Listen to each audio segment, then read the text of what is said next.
Everyone, good day. So we're on chapter 5 and this is about developing your speaking skills. So we all know naman na speaking is one of the vital things that we need to consider since speaking is our way of one way of our communication, and yeah, it's vital since uh, if we don't speak well, then we cannot communicate well and we cannot deliver our purpose really well.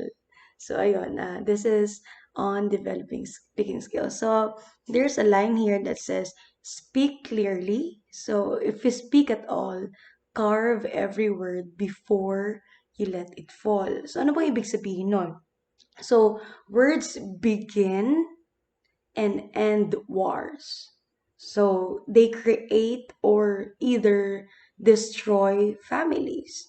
So that's why before you speak, um, always see to it na your words are more beautiful than silence.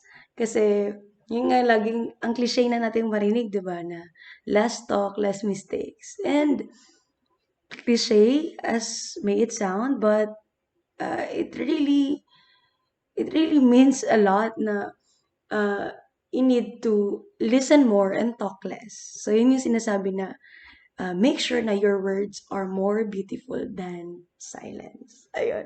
So let's move on to the first lesson, and this is on conversation. So at the end of this lesson, you'll be able to identify the skills required of an individual to be effective conversationalist, express opinions and questions regarding the concept of conversation, and perform a conversation based on given situations. So, conversation is one of the most familiar and direct methods for communicating. So, in order for an individual to be as effective as possible, it is essential for him or her to know how to conduct himself in a conversation. So, ah, since parte na talaga siya ng ating daily lives, hindi natin na nako-consider na may mga rules on na we need to consider to really conduct ourselves na parang hindi lang tayo yung tulad ng sinabi ko last time na salita lang ng salita na walang nilalaman. So that's useless. So in an in a conversation, you need to consider the rules and the things that make up a good and purposeful conversation. Ayun. So sabi nga rin, learning to become a good conversationalist is not as difficult as you may imagine. It just requires some practice. So, as much as possible, ngayon kasi we lack interaction. We lack face-to-face interaction. But that doesn't stop us in practicing our speaking skills. Um, we can, there's video calls, there's Zoom, there's uh, any sort of communication na ma-practice natin yung ating speaking skills, and we might as well use that to to practice, and wala namang hindi nadadaan sa pag-iensayo. Ayun. So, what is a conversation? A conversation is an interactive communication of at least two people talking together. However, not all involvement of two individuals is considered a conversation. So, yung hi, hello, hindi yan considered as a conversation. Or yung may kinakausap pang boss sa office na sabi dito, giving commands is not a conversation. And an interaction with a tightly focused topic or purpose is also generally not considered a conversation. So, a conversation is a kind of speech that happens informally and equally for the purposes of establishing and maintaining social ties or simply for companionship. So, nagaganap ang conversation within our family, our friends, and our relatives, yung mga yan. So, our classmates. So, dyan nag-i-start ang conversation. So, conversations follow rules of etiquette because conversations are social interactions and therefore depend on social convention. So, it depends on what kind of people are you talking to, ano yung cultures nila, ano yung you need to consider ng mga things na hindi mo pwedeng sabihin sa kanila. So, yun yung mga etiquette and rules na kailangan nating pag-aralan mamaya. So, before we proceed to that, um, awan ko kung na-touch to ng teacher niyo on your purposive communication, but might as well discuss it. So, this is the cooperative principle of Paul Grice. So, this cooperative principle, it has four maxims. So, it has a maxim of quantity, maxim of quality, maxim of relation, and maxim of manner. So, dito muna tayo mag-start sa maxim of quantity. So, when we speak of quantity, it is the fair share talk. Kasi most of the time, kung tayo yung nag-open up ng conversation, um, we take up most of the time or we do all the talking. Kasi minsan, we have this tendency na to control the conversation. Parang ganon. So, um, sabi nga, as much as possible, give maximum information with minimum effort. So what do we mean by that? Ibig sabihin nun is try not to repeat yourself. And always consider na hindi lang ikaw yung speaker. Kasi ang conversation um is a communication between interaction siya. So, paano magiging interaction kung ikaw lang yung speaker? So, parang nangyari nagse-seminar ka na tuloy. Hindi ka na nakikipag nakikipag ano sa Tagalog yun, yung nakikipag-usap yun sa kapwa mo. Ibig sabihin nun parang nagse-seminar ka na if you are dominating that conversation. So always consider in the maximum of quantity, try not to repeat yourself and stay out of the wits. So what do we mean by stay out of the wits? Ibig sabihin nun is be direct. Direct to the point. Don't, kung hindi naman sobrang importante ng dates, kasi minsan may mga tao kasi na sobrang specific sila on the dates and on the day, mga ganyan. So, parang pag nagkwento, alam mo, nung Monday, May 11, mga ganon. So, come to think of it, hindi na natin maaalala yan eh. Ang naaalala natin is how that speaker made us feel. Either uh, he made us happy or he offended us. So hindi mo na maalala kung ano yung mga dates na yan na pinagsasabi niya. So as a speaker yourself, always remember na if it's not naman that important, then stay out of the wits to give others a chance to talk. So always remember in the maximum quantity, fair share, talk of time. And sa maximum quality naman is do not add or deduce information. So as much as possible, quality means you're 100% honest sa iyong mga pinagsasabi. So, honest ka rin sa pagsabi ng opinion mo. Ito yung mga mali natin kadalasan eh. In order for us to parang stay on that conversation, nagpapanggap na lang tayo na naiintindihan natin yung conversation. For example, um, someone is talking on a topic na hindi mo alam. Kunwari kayo, math ang pinag-uusapan nyo, and then I joined that conversation. And parang English yung field ko. So, ginugusto ko magstay dun sa conversation nyo, pero wala talaga akong naiintindihan. So, ang magandang gagawin nyo is be honest, and sabi nga, if you don't know something, say that you don't know. Parang, kasi madi-disappoint lang din sila eh. Tango ka ng tango. Ganyan ka ng Sa totoo lang naman, hindi mo talaga naiintindihan. Parang nandun ka lang para makisama. So, ang mangyayari niyan, paano kung bigla kang tinanong? Tapos, hindi ka nakasagot kasi hindi mo talaga naiintindihan or hindi mo talaga alam. Ang mangyayari is, madi-disappoint sila sa'yo. Iisipin nila na hindi ka talaga nakikinig or you're not interested. So, as much as possible, dun pa lang sa una-una, if you really don't know something, say that you don't know. pwede mo namang sabihin yun in a way na, in a manner na hindi nakaka-offend. Parang, pwede mong, sorry for that, sorry, pwede mo idaan na, your topic is really interesting, but hindi talaga siya kinakaya ng brain cells ko. Pero itatry ko i-process, pero talaga hindi ko kaya. That way, that will signal the speaker to uh, to limit the jargons that he's using, or to adjust his language into a language that we can understand, parang ganun. So that will also help the speaker to adjust. Kasi naman yung hinahayaan mo lang siya nagsasalita. For example, may nagsasalita ng sobrang pure English na wala ka naman talaga naiintindihan. Kung friend mo naman yun, siyempre conversation naman yan. Um, kung kaya mo namang sabihin in nice way na talagang hindi mo talaga naiintindihan, uh, pwede mong sabihin talaga. And that is, yeah, to be honest, and at the end of the day, maganda yung conversation na magaganap sa inyo. Walang ma-offend at walang madidismaya. Ayun. Next is the maxim of relation. So, relation means relevance. So, what is the relevance? So, sabi nga, be relevant in a conversation.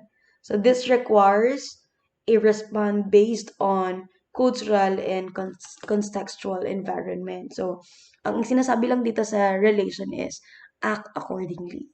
So, be sensitive on the people you're speaking to. Be sensitive on the words you choose. So, paulit-ulit naman na natin since panunguna na words have power.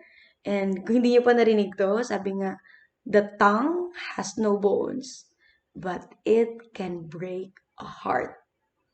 So, sabi rin, it is not what you say, but how you say things. So, always consider that. Na, yeah, words have power and you need to act accordingly. Next, the last one is maxim of manner.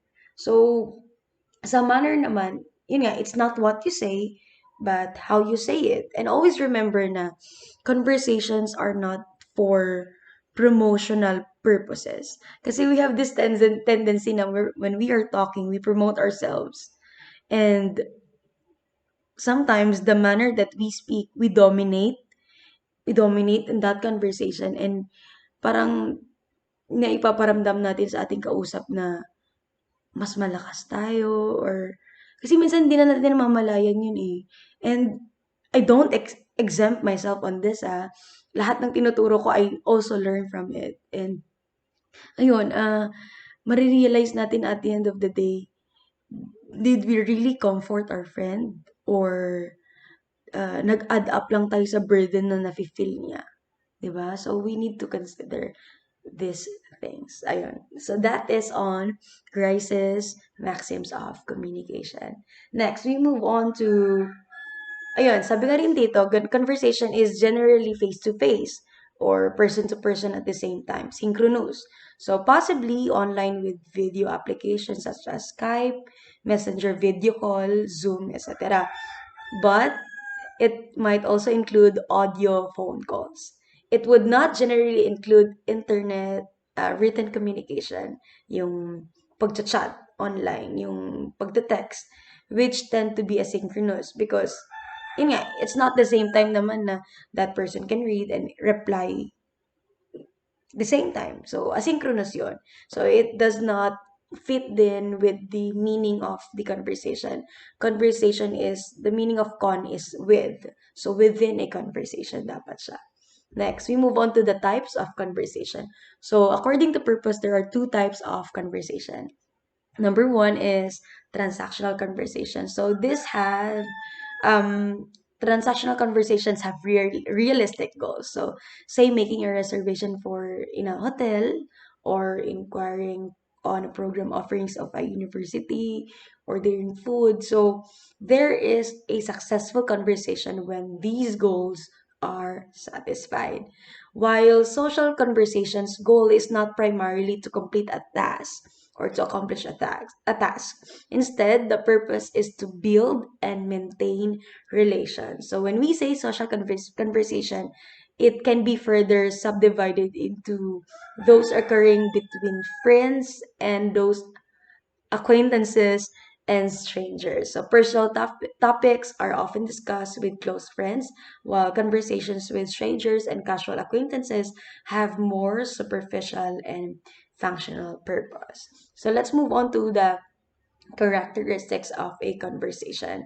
So Chandler gives us few concepts so we can have a more meaningful and useful conversation. So number one is be fully present in the conversation.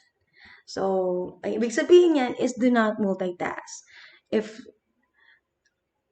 the meaning of be fully present is dapat kung nakikipag-usap ka sa tao and it is something na serious yung kailangan yung pag-usapan or talagang it needs your attention. So do not multitask. Do not use your phone at the same time or do not use your computer while talking. So, kung maalala nyo sa purposive communication is a combination of verbal and non-verbal skills. So, non-verbal verbal skills includes your eye contact. So, madidiscredit yung conversation nyo kung wala kayong eye contact. Kasi yung mata mo nandun sa cellphone mo or kung nagtatahi ka or nag-encode ka sa computer. So, nadidiscredit yung conversation niyo kapag ganun. So, be fully present in that conversation. And sabi nga, don't be half in it and half out of it. So, sabi, if you don't want to be in that conversation, leave. So, if you don't want to be in that conversation, you can excuse yourself naman. Kung may mga importante ka pang gagawin or you have someone to talk to sa phone na very important and may kailangan kang replyan, pwede ka naman mag-excuse. Hindi yung habang nagsalita siya, nagpo-phone ka na. Which is, I'm guilty of sometimes. Because, yun nga, hindi naman natin maiwasan na we're very busy din and meron din tayong habit na we keep scrolling. Ewan ko kung ano, may tawag dun sa habit na yan eh, na nag-scroll lang, nag-scroll, kahit wala ka namang titingnan talaga sa Facebook or sa Instagram or sa Twitter. So, ang nangyayari, yun ang nangyayari ngayon. Kahit na minsan nasa harapan na ng hapagkainan, scroll lang scroll, or nakikipag-usap sa parents, scroll lang scroll, or nakikipag-usap sa friends, scroll pa rin ng scroll. So, itry nating lahat yon na uh, when we are in a conversation, we should not be half in it and half out of it. And then, sabi nga, the biggest communication problem din kasi is we don't listen to understand, but we listen with the intent to reply. So, minsan kasi, hindi tayo fully present sa conversation kasi when someone is speaking, meron na tayong iniisip na itatanong. Kunwari, sobrang uh, intrigang-intriga tayo dun sa love life ng kaibigan natin. So, nagkukwento siya, pero may gusto ka talagang tanungin. May gusto kang i-reply sa kanya, may gusto kang isagot sa kanya. So, ang nangyayari is, hindi ka na fully present dun sa pinagsasabi niya. Kasi sobrang nakafocus ka na on the things that you want to reply, on the things that you want to say din. So, yun. So, sana i-reflect natin yan. Number two is to realize and vocalize the things you agree on. So, it would not be easy to find a common ground, especially that no two person are the same. We have different preferences, we have different perspectives, we have different wants, mga ganyan. So, when you talk and focus on the things that you disagree about, but if you step back, you realize that despite your differences, you actually agree about more things than you disagree about. So, minsan ito rin yung parang somewhat love advice. Kasi, when we focus on the things na hindi tayo nag-a-agree sa isa't isa, ang mangyayari is, nagbibilangan na lang tayo ng mga bagay na hindi tayo nag-a-agree. So, hindi na mo na napapansin kung ano yung mga bagay na nag-a-agree kayo. So, try to reverse that, yung parang habit na yan. So, yeah, might as well try it. And then number three is seek understanding more than being right. So many times kasi, what people need is not a brilliant mind that speaks, but a special heart that listens. Ang bigat nun. Kasi minsan, in a conversation, parang imbis na kumustahan lang, we have this tendency of being right. We need parang we have this tone na kailangan nating mag-sound as ikaw yung tama, ikaw yung may basta yung mga alam nyo na yan. So, yan, seek understanding more than being right. So, creating the environment for a common ground conversation requires laying down your need to be right. Number four is to honor the other person. So, do not forget that a person's greatest emotional need is to feel appreciated. So, sabi nga dito, you must remember that conversation is about more than the topic that is discussed. When you seek to honor the other person despite their brokenness and imperfections, it also allows you to not only create a more pleasant conversation but add value to their lives. So, always see to it na in kung may chance naman for a conversation, spark light, spark joy, spark hope. Kasi we have our own struggles eh. And hindi mo alam kung anong pinagdadaanan ng tao na yon. So, honor that person. And last one is commit to communicate with kindness. So, meron akong linya na nabasa sa internet na kindness is a language which the deaf can hear and the blind can see. So, wala namang masama kung maging kind tayo. And yeah, you reap what you sow eh. So sabi dito, kindness is more than being nice to the other person's point of view. It's about bringing goodness into that conversation. Yung sinasabi ko kanina na bringing goodness is trying to spark light, try to spark joy, try to spark hope in that conversation. So it is true that persons in a conversation have differing points of view. So we have different points of view, but there is a way to be kind-hearted in the way you say things or how you respond. So again, it is not what you say, but how you say it. And meron rin akong line na naalala na na-discuss ko sa other lessons ko. Sabi, people will forget what you say. People will forget what you think or what you have done. But people will never forget how you made them feel. So, how you made them feel is a connection of what you have said. So, if you did not communicate with kindness, if you did not honor them, and then they will feel down or they will feel offended, and that feeling they will never forget. Okay, next, let's move on to how to have a great conversation.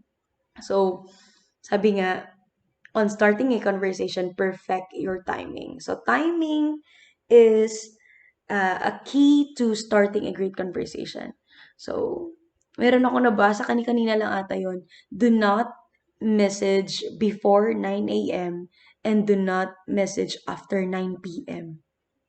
So, uh, exemption yun sa mga klase ko na mga 7 o'clock, especially sa mga teachers, ganyan. Pero, if you are contacting a friend na uh, alam mo na nagwo-work, alam mo na may mga equally important things din na they handle, try not to message before 9 a.m. and try not to message or to call after 9 p.m. Or pag wala na talagang choice, mag-excuse ka. Wala namang masama na mahingi ka ng pasensya sa abala, ganyan. So, always perfect your timing. So, if you need to have an important conversation with your boss, for example, try scheduling time in advance to talk. This will ensure that both have the time to devote to having a productive conversation. Kasi ang nangyayari din kasi, when you message someone or your friend, even your families na sobrang late,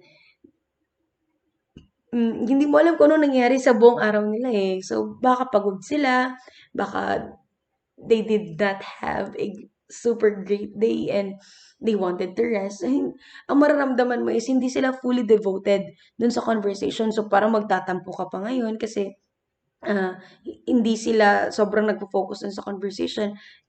Hindi natin alam kung anong pinagdaanan nila noong umaga. Baka sobrang down nila sa time na yan, sobrang stress sila. Oh, so sorry. So yun yung mga bagay na yun na we need to consider, okay, for a while. And then this is number two. This is to comment on your surroundings. So having a spur of moment, sorry, um, is an excellent way to improve your skills as a conversationalist. So take time each day to try to start a conversation with someone you encounter in your daily life.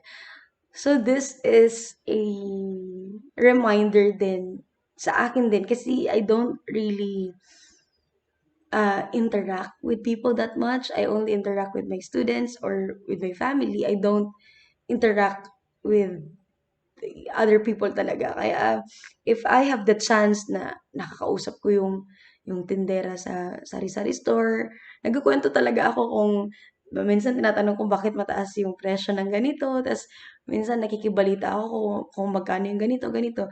So that will start a conversation with someone. So try din to incorporate a conversation na yun, it will seem natural eh. And it is a great way to start talking. And yun nga sabi kanina dun sa first part ng lesson natin is it requires practice. So if you don't speak or if you don't interact with someone else, then you will not improving your speaking skills kasi hindi siya nag-practice. And then number three is remember people. Medyo guilty din ako dito kasi especially sa amin, we encounter lots of students. Every semester, I handle almost 500 students. And every semester yon. So, parang ang hirap sa akin mag-memorize ng mga pangalan. But, ayun nga, sabi nila, take some, sabi dito, research shows that making a point to not only remember people's names, but to call them by name can help increase the personal connection between you. So, yun, as much as possible, kung ikaw yung tipo ng tao na you encounter large number of people each day, um, try to call them by their name. They will feel good about it. And yeah, personal experience ko din na when my teachers back then in college remember my two names, I have two names, Christine Angel, and my classmates would call me Angel, and my teachers would call me Christine. Parang iba yung feeling. Parang iba yung warmth na nararamdaman mo pag naririnig mo yung teacher mo nagsabing, Hi Christine, Hi Angel.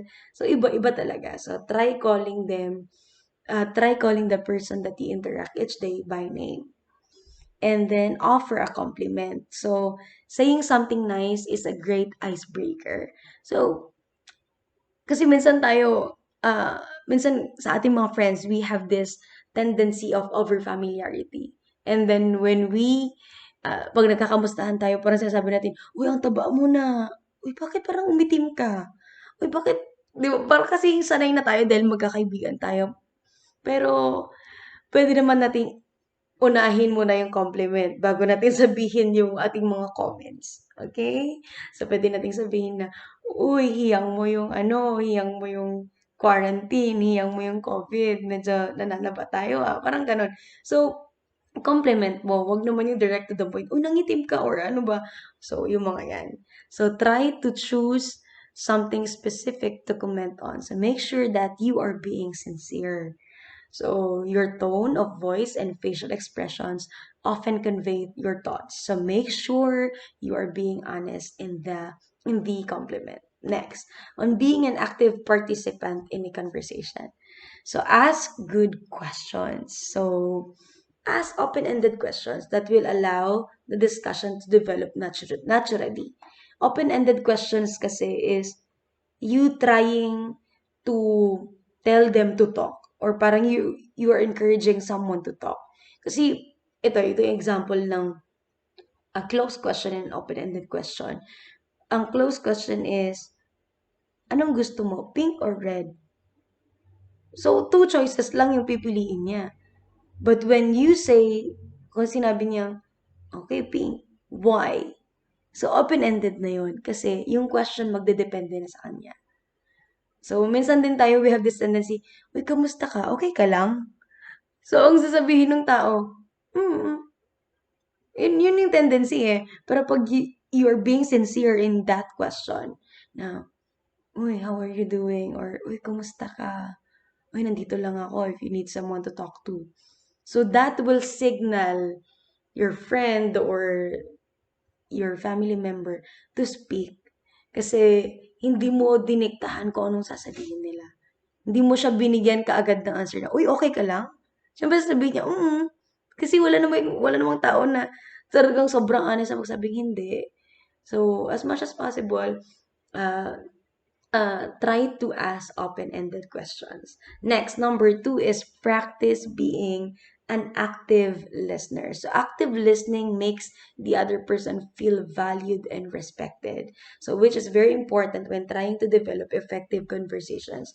So, habang nagsasalita yung kausap mo, keep the eye contact. Yung sinasabi ko kanina, don't, as much as possible, stay away sa phone mo. So, eye contact and then nod and then shake your head. Or, pag nakikinig ako sa teacher ko, nakatingin talaga ako. Minsan nakatingala pa ako kasi nakaupo, tas ang tangkad nila. Doon nakatingin ako, tapos tango, tapos minsan, mapapaganyan ka eh. So, that will signal, and that, being a teacher right now, that will signal me also na, oh, may naiintindihan sila. Bago pala yun sa kanila. Ngayon lang pala nila nalaman yun. Oh. So, that will signal din sa amin kung ano mga dapat naming ituro. And then, pwede mo ring sabihin kapag kaibigan mo, uy, that's interesting. Or pag sa Tagalog, uy, talaga? Parang ganon. Or really? Why do you say so? Parang ganon. So, that will motivate the speaker to feel valued and respected din. And yan, you will share more and talk more. And then be genuine. So when having a conversation, try to demonstrate that your interest in the other person is sincere. So for example, maybe your neighbor has a Kobe Bryant shirt hanging outside. So pwede mo sabihin na, "Hoy, napansin ko yung t-shirt mo. Fan ka rin ni Kobe?" Parang ganon. So this is an organic, genuine way to start a conversation. You can branch off into other topics once you get to know that person, and then find a common ground. So having a great conversation requires you to think about the other person's interest. So minsan kasi, yun nga sinasabi ko na we dominate a conversation. Ang sinishare na natin is what interests us. And we forget na itanong kung ano yung mga interest din nung partner natin, nung friend natin, nung family member natin. So, yeah, if you can find something that you have in common, that can be an excellent getting to know topic. So, magsalita siya, yung fair share talk, magsalita ka, and you meet sa middle. Uy, mahilig ka rin palang kumain ng ice cream, ako din. So, that's a common ground. So, you might have to ask several questions to find your common ground, but it will be worth your efforts. Kasi iba ang connection kapag you found your common ground. Next, stay current on the news or pop culture. So try to be aware of what is going on in the world and in the pop culture. So this will help you to be prepared if someone tries to talk you about current events. So talking about the latest books, movies, and music is a great way to have fun chats with your friends, coworkers, and even travelers on your morning commute. So, napaka-challenging to, especially sa aming mga teachers na we have different students. And pag nagkakwentuhan kami, pag may spare time, they will share about the latest book. So, parang kailangan ko rin maging updated kung ano yung latest books, ano yung mga latest movies, so, ano yung mga latest music. O, yun. So, stay current and stay updated din. Especially sa akin na lagi din ako outdated. Kasi, yun nga, I don't really hang with other people that much. So, ayun. So, I need to really stay updated. Next, monitor your body language. So, your physical behavior is an important component of any face-to-face conversation. So, eye contact is particularly significant. So, holding someone's gaze indicates that you are engaged in that conversation and that you are paying attention. Especially pag face-to-face na yung ating klase. As much as possible, do not look on your notes lang. Na nakatingin ka na lang ng ganun. Kasi hindi mo alam kung ano yung pinaparating ng teacher. Malay mo, nag-joke na pala siya. Hindi mo na naramdaman na nag-joke kasi sobrang nakafocus ka na rin sa notes mo. So, always remain that eye contact then with your friends and yeah, and avoid oversharing. So, yan yung narinig ko na, yung pala ibig sabihin ng TMI. TMI is too much information. So, do not share too much information. So, oversharing means that you are saying something that either embarrasses you or as the speaker or worse, or your listener. So, it can be awkward. So, there are many times when people blurt something out and almost instantly regret it. So offering too much information can be both you and the person that you are talking to feel awkward. So to prevent oversharing, try to be aware of situations where it is most often occurs. And then malapit na tayong matapos. What are the benefits of great conversations? So great conversations strengthen your personal relationships. So communicating is one of the best ways to strengthen your connection with someone. So talking is one of the most effective forms of communication. So it makes sense that connecting verbally can help strengthen your personal bonds.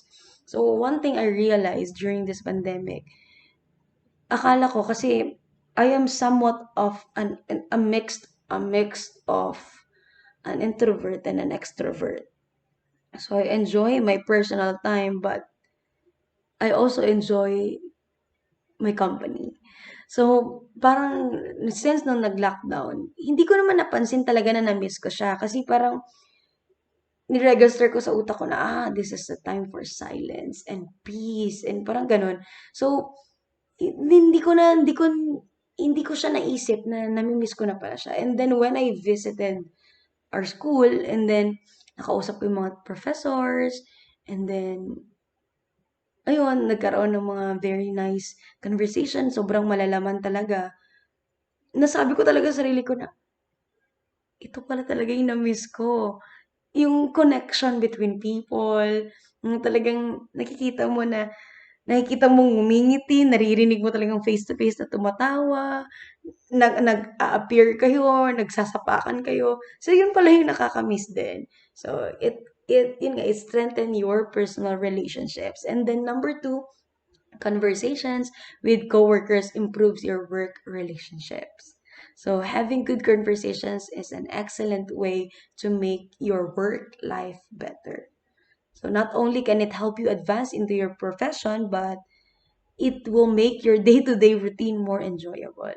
So try talking to your coworkers about things other than work. So this will help you connect on a personal level.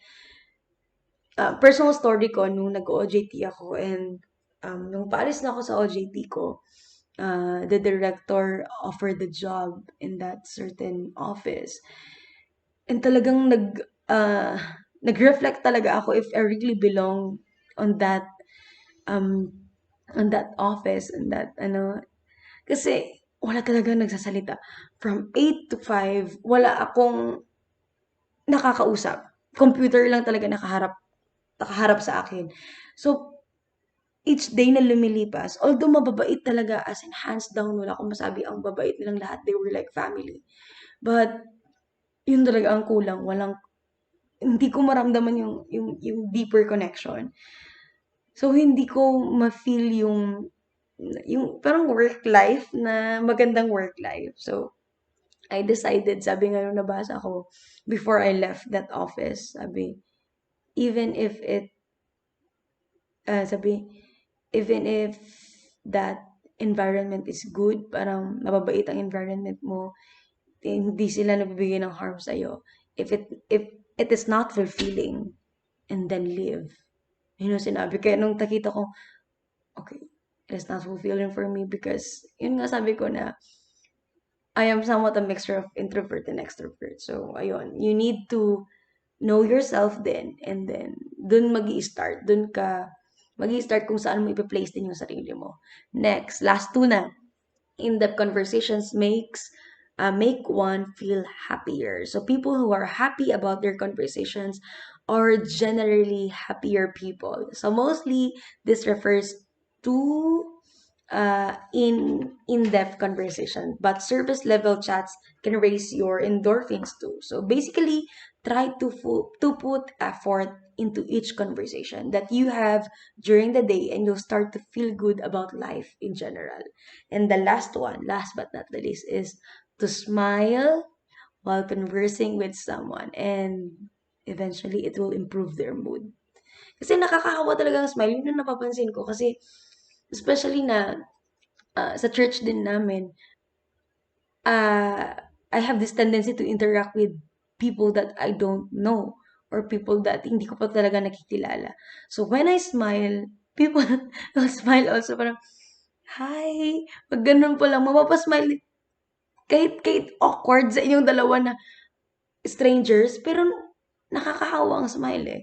So, smile while having conversation. So, try to smile more when you are talking with someone as well. So, for smiling makes you feel happier by releasing endorphins. So, it is an easy way to improve the quality of your conversations and to get more out of them. So, remind yourself to smile before, during, and after your conversation to reap the benefits of smiling.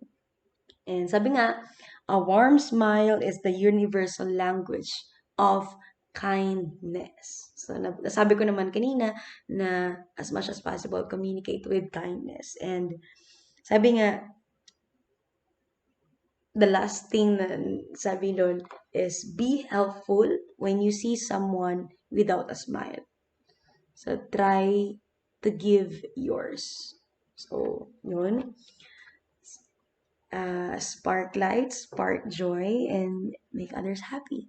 Especially in these trying times, tulungan tayo on really surviving and making the most out of this time, trying time. So I hope you have learned something. So medyo napahaba, but I wish you all the best, and I hope you're all safe, and stay happy, stay healthy, and yeah, uh, always remember na dito lang tayong lahat, tulungan tayo at the end of the day, um, tayo tayo lang din ang ang magtutulungan. Ayun. So, I hope you'll have a wonderful day ahead, and I'll see you sa ating next lesson. Bye everyone. God bless us all.